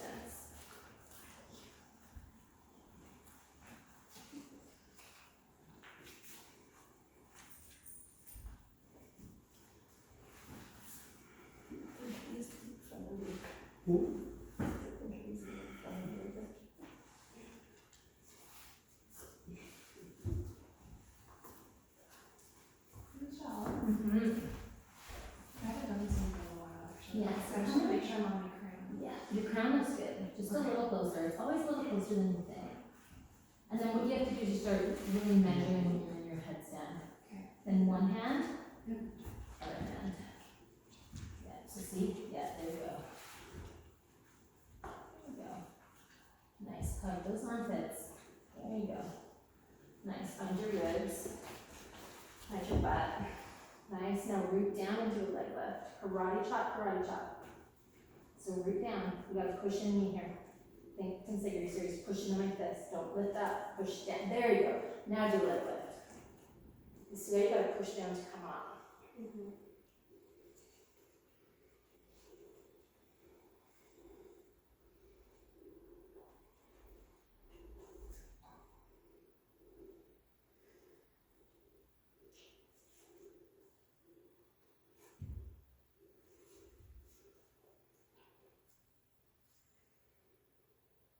There you go. Okay, then to get out. One hand. Other hand. And lift. There we go, and you found your shape of the face, which is nice.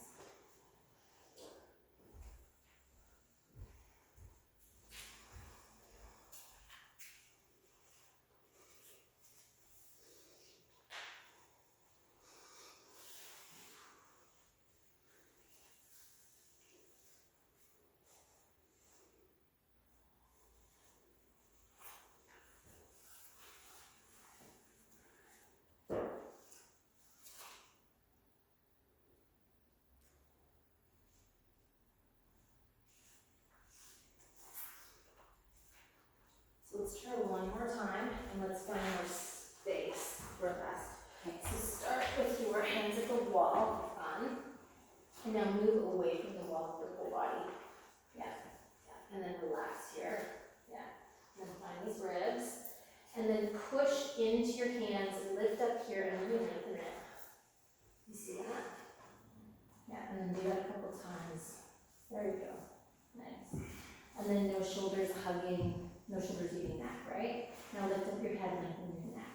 There you go. Nice. And then find whatever arms you want, doesn't really matter, you don't have to use wall. We're just using it to find the space. And then when you're ready, you're gonna come up, you're gonna think of the elbows lengthening, extension, no tension. Shoulders hugging back. Yes. Find the ribs. Now as you come up, really pull the pelvis away from the back ribs. Pull the knees away from the elbows to find that space. Keep hugging. Yeah. There you go. Now all the way up. There you go. Lift your gaze. Now bend your knees forward and then think about really lengthening. There you go. Find those ribs. Nice. See if you can bend those elbows and pull those arm bones out of the socket. There we go. Now bring your head down.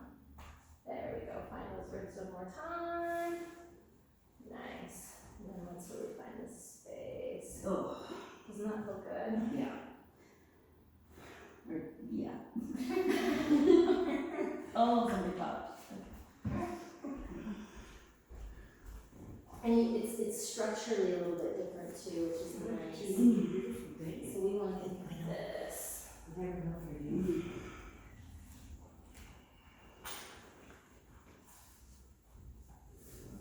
So it's the shoulders hugging, the ribs hugging around. And then when you're done, you're done. So what do we have to do to close this up? Tequila shots? Yeah.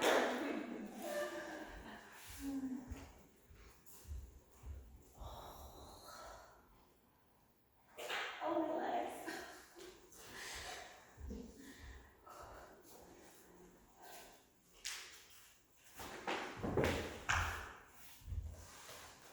Anybody? Yeah, what do you think? How would we do it?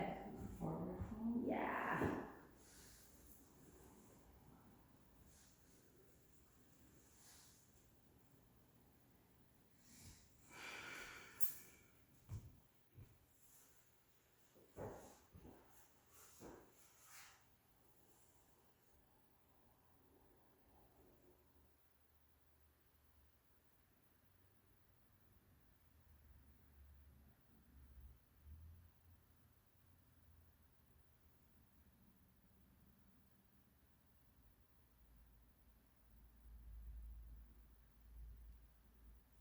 lying flat on your back, closing your eyes, finding your breath, letting your heart rate slow.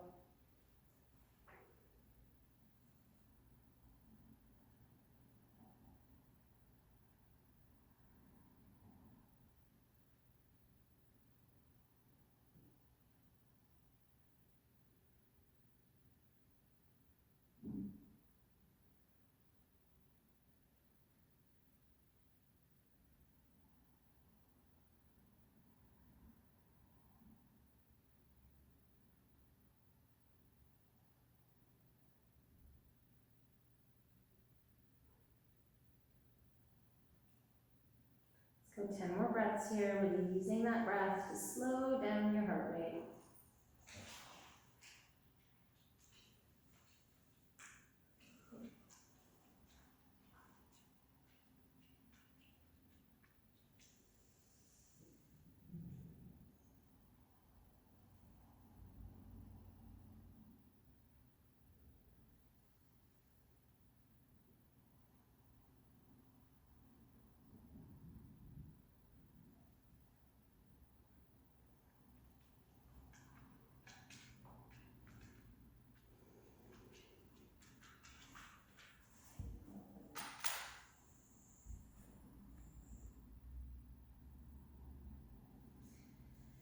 And then bend your knees, walk your feet towards your seat. We're gonna bring our legs in. We're gonna grab onto our knees, right hand on right knee, left hand on left knee. Maybe you can put your elbows into the floor, lengthen the back ribs. Maybe you can lengthen the back of the skull. And let's just start with circles.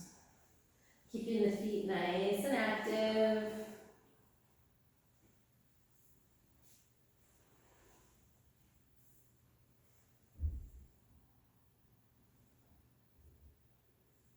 And then changing direction with the circles.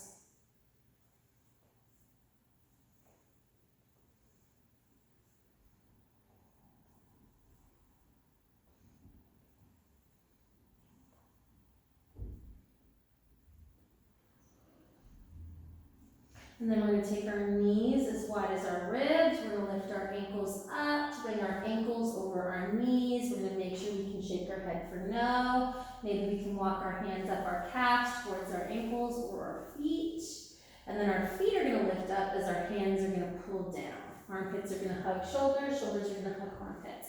So remember, we can always do less. Do you think that's appropriate for your neck? Yeah. So let's go wider with the knees and let's let those shoulders relax. So anytime our neck is going into extension tension, it is not a good time for our necks. So really pay attention to that. Think back to the knees to kneecaps, ankle creases to heel. Dig your heels into an imaginary wall. Lengthen your armpits away from your hip flexors. So my favorite thing is left armpit away from right hip.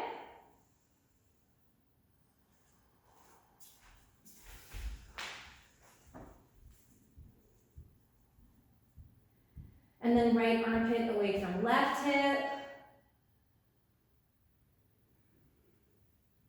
Back of right knee away from left hip. And back of left knee away from right hip, back of right knee away from left hip. So some cross-referencing. Obviously all the joint pulling applies.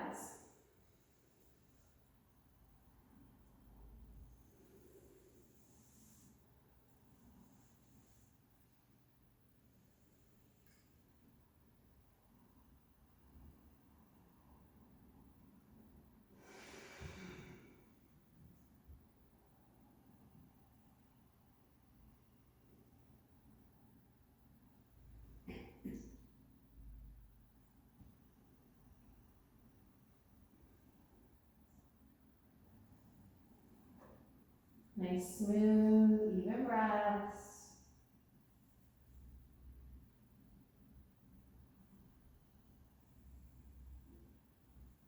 Dig your heels into an imaginary wall and pull your hamstrings towards your butt.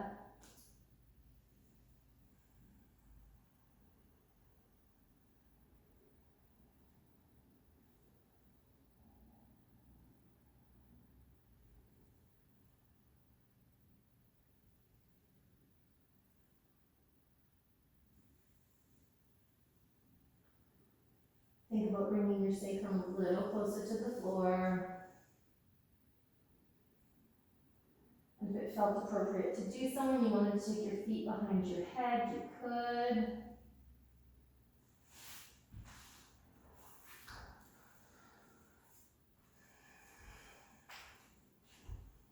So here, you're so close to the wall, come away from the wall just a little bit. And it's really interesting, right? Like, if you just get in the habit, like there's different ways you can do it. Like, this is a really nice way, okay? This is a really nice way. Does that kind of make sense, right? I'm just really finding that space. And then you can see how I'm pushing my arms into my legs to really find that space through my torso. See how it really frees my neck? And then when I bring this to, I still have that freedom. Because I found it here. I love that shin calf thing like this. You can find that too, I bet. So come away from the wall. So I didn't know you could do this kind of work after back then. For sure. Yeah, why not, okay? I don't know. Yeah. Warm. I didn't even think about it as an option.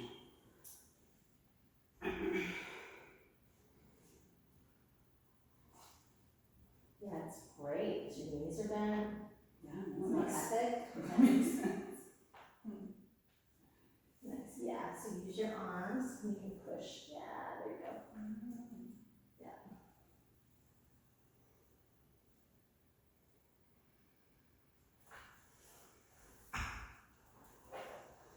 Let's go 10 more breaths here.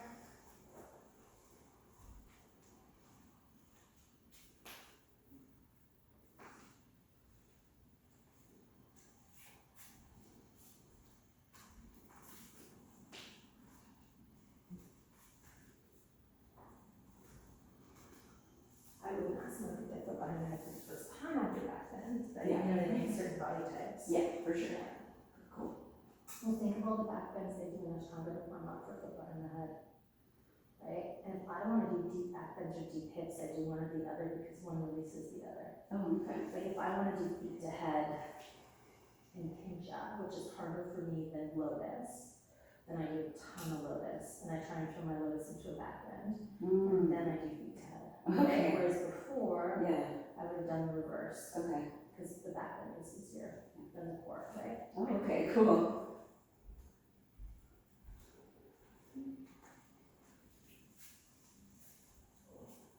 Let's just go 5 more breaths here. Let's swap it up if you need to. Do whatever you need to do.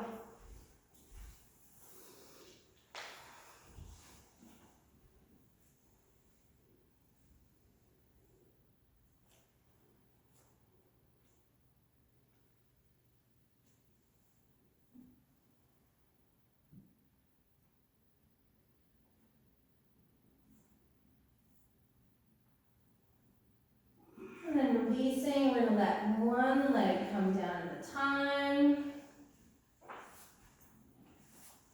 Knees are gonna touch, we're gonna heel toe the feet nice and wide, getting that nice measurement. So knees are touching, we're taking the feet nice and wide. We're gonna lengthen the back ribs away from the pelvis, we're gonna lengthen the skull away from the shoulders. We find that neutral pelvis, we take our knees a little bit wide, and then we're gonna point our feet the same direction as our knees. So then we take the feet out. So we're just finding the spacing. And then we want to really think neutral pelvis, and we want to try and keep that lumbar curve. So you could put an imaginary grape in your pelvis, and then I want you to just like take your imagination down your femur bones and really visualize the knuckle of your femur deep inside your hip socket and pull it in a little bit deeper. And then I want you to think about that knuckle rotating inside the socket. Keep the sole of the foot on the floor as you let the left knee drop down. We should not feel this in our knees at all. Sometimes it's really helpful to have the hands on the pelvis. So we did a lot of warm up into the groin, so here's an opportunity to really sort of find that space.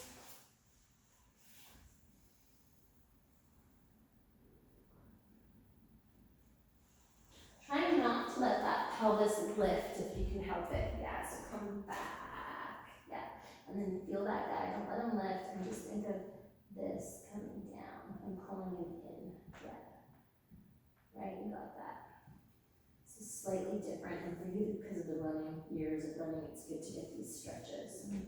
Right? And then if you know how to roll the groins, it helps to visualize a strap in your groin. We had that earlier, right? And we think of a strap pulling the groins apart, and then we think of a strap pulling the back, pulls, so it rolls the front groin to the mid groin, the mid groin to the back groin, and then you pull it apart. That is not obviously a simple task, but if you can do it, it's amazing. Gets you right at the crease, like where the hamstring meets the butt. It's great for not getting injuries. And sometimes it helps, if you feel one side of the pelvis is like really sinking to the floor, visualize a little air mattress under that side of the pelvis and think about blowing that air mattress up. Nobody should feel their knees. Remember, you are your own boss, don't push too hard. That's the rules in intermediate.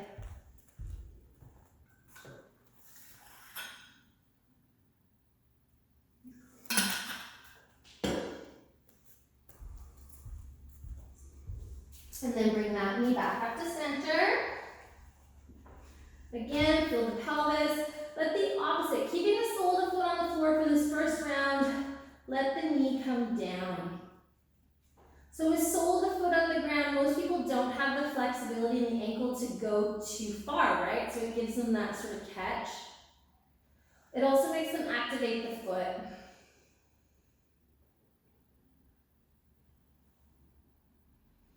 So again, here, we think about the groin rolling from front groin to mid groin to back groin, and then we pull the groins away from one another.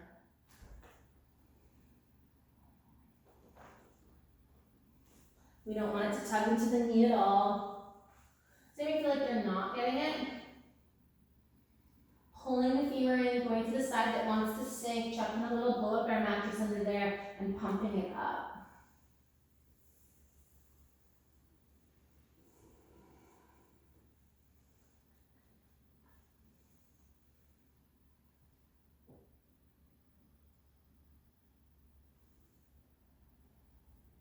Just focusing on where you're feeling it, breathing into it.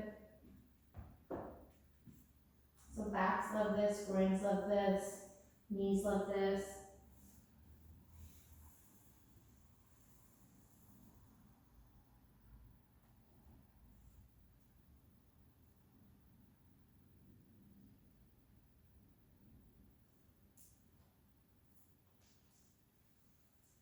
Let's go 5 more breaths on this side.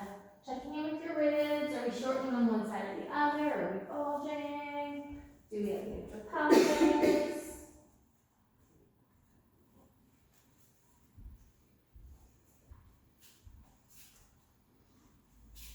And then when those 5 breaths are complete, bringing it back up. So if that's really comfortable for you, you can try lifting the sole of the foot. Again, all bodies are different. Some people like this better. Pull the femurs in, fire up those feet, and let the leg come down without changing the pelvis.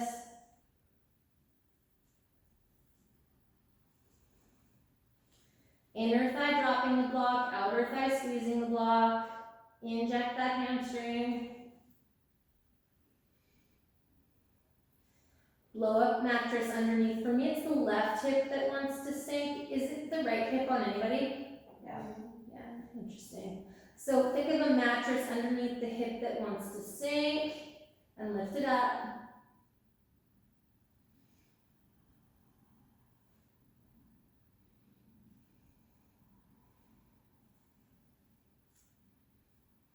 So again, good learning, right? We have to be mindful when we're teachers because we don't want to send someone the wrong direction just because it's our direction, right? And then when you're ready, let's really mindfully bring that guy up. And then super mindfully with a nice active foot, let's bring the other guy down. Injecting that femur.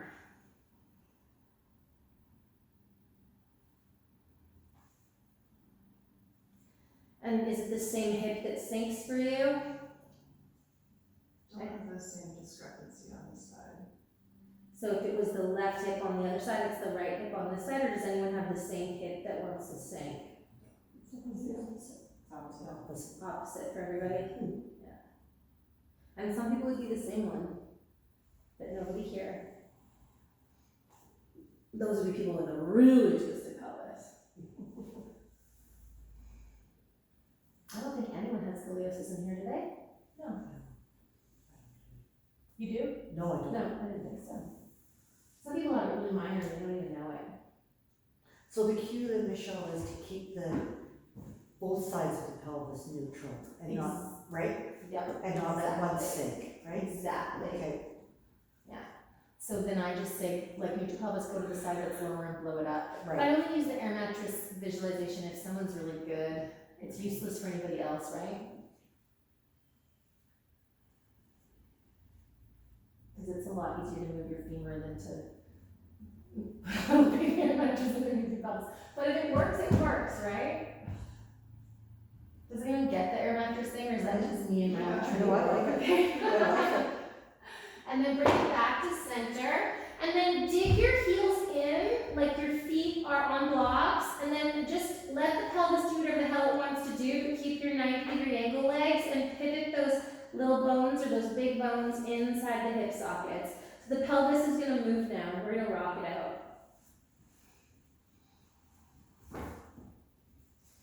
And so, Larry had some good points. Usually we close off with a twist after back bends, but sometimes we use a back bend to lengthen the spine to twist, right? So we started with some pretty crazy twists and hip openers to get us nice and warm.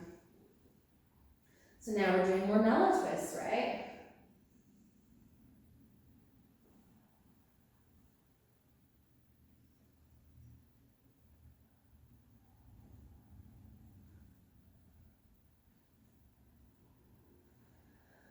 And then walk the feet to one another, roll off to one side, and we're going to finish with a forward fold. I want you to do a forward fold that you can stay on the center of your sit bones and rest your forehead on something. And Lara needs to do a nice decent rest on the forehead because of the behind head, right? So I'm going to counter that. You have a nice strand neck, so it's not bad. It's not like you have to do it again, but I would just bring it back to neck. Does that make sense? Mm-hmm. Yeah. Good math? Yeah.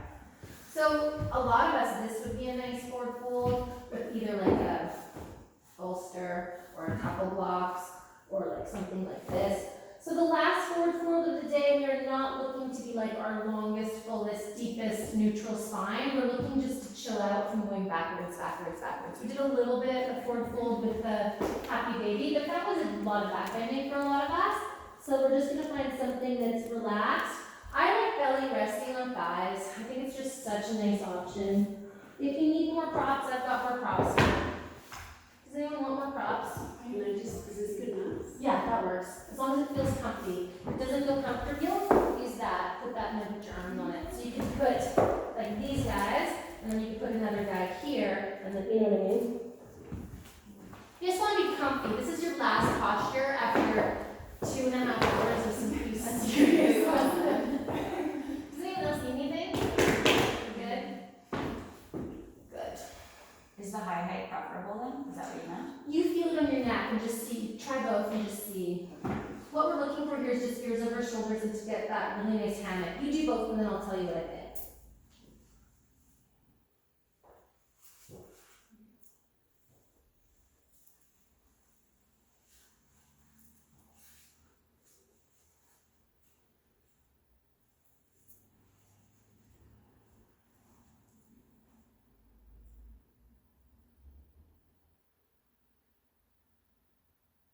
What do you think? This one's more comfortable. Yeah, it looks neutral to me, as long as it feels neutral. What we don't want is where it just kind of might have got that connection, so you want it just to reset.